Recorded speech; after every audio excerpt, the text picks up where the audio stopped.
Panalangin para tulungan. Panginoon, hanggang kailan niyo ako kalilimutan? Kalilimutan niyo ba ako habang buhay?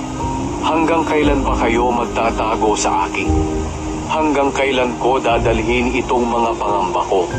Ang aking mga araw ay punong-puno ng kalungkutan.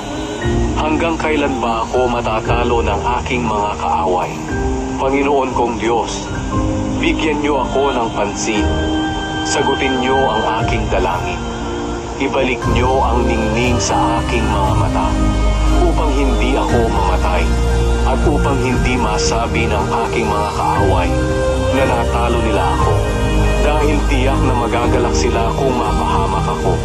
Panginoon, naniniwala po ako na mahal niyo ako, at ako ay nagagalak dahil iniligtas niyo ako. Panginoon, aawitan